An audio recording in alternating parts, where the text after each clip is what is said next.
Three words: disruptive, cheeky, and positive. I respond to my environment using my own experience, and I like to educate people and have a positive influence on the world around me based on my own experiences. I spent many years not loving what I did and convincing myself that I did. So I was a commodity trader. I think I was a reasonable commodity trader, not a brilliant one at all, but I loved building companies and I loved working with people and I loved meeting people from all over the world, engaging in different cultures and personalities. I have relationships and good friends from all walks of life, and that's what I loved doing, but I didn't love what I was doing. Now I absolutely love what I'm doing. My day is full. I'm creative.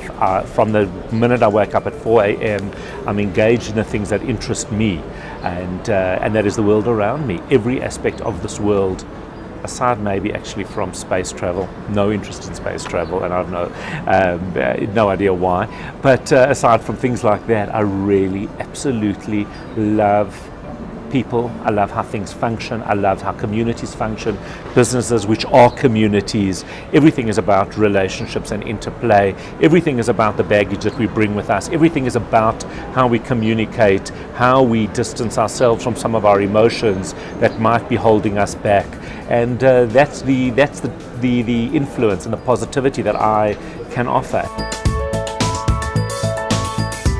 I've always loved writing. I've always had a thing for words. Must have been an incredibly precocious child, awful to have around because I was reading quite extensively from a very young age, and it's always been a passion. I think words paint the most magnificent picture.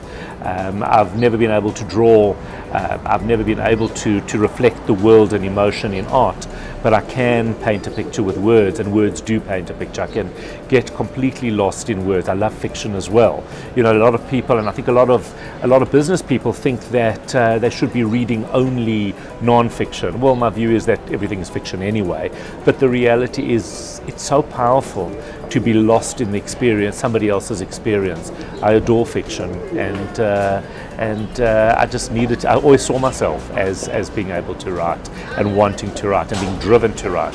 It's how I process the world. If I go through an emotional experience, and I encourage people in my talks to find your outlet. So mine might be writing, somebody else's might be dance, somebody else's might be music or painting or, I don't know, needlework. Whatever it is, it doesn't matter.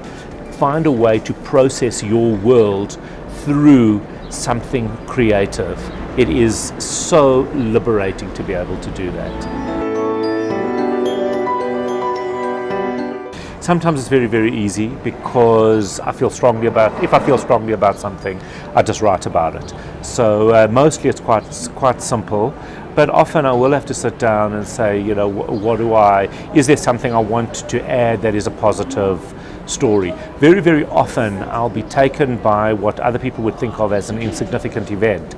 I'll bump into somebody at a coffee shop, I'll have a conversation, I'll witness something happening, and I'll see that as a reflection of a deeper concern, a deeper issue, or something just funny, because I do think that, and I often get into trouble, I get into a little bit of hot water from time to time, but that's okay when I write on a subject that people feel quite emotive about. But that's when I know I'm doing my job. If people are angry, upset, moved, but they are engaging, then I know that I'm doing something reasonable. I enjoy educating, I enjoy communicating with people, I enjoy looking at every unique environment and knowing that I am hopefully giving them an experience that is a bit different to anything that they would have engaged in before, a different way of thinking about their business, about their life, about their experience, and hopefully one that they can take away with. Hopefully, you know, I kind of picture somebody at the talk going home and sitting with somebody and saying, how about this way of looking at the same situation? Or how about this way of looking at the world? I try and take very normal situations, very things that we know in history, stories that we might already know about, and just give them a little bit of a twist, and invite people to look at the world that little bit differently to how they might have seen it before, and that's the joy I get out of it.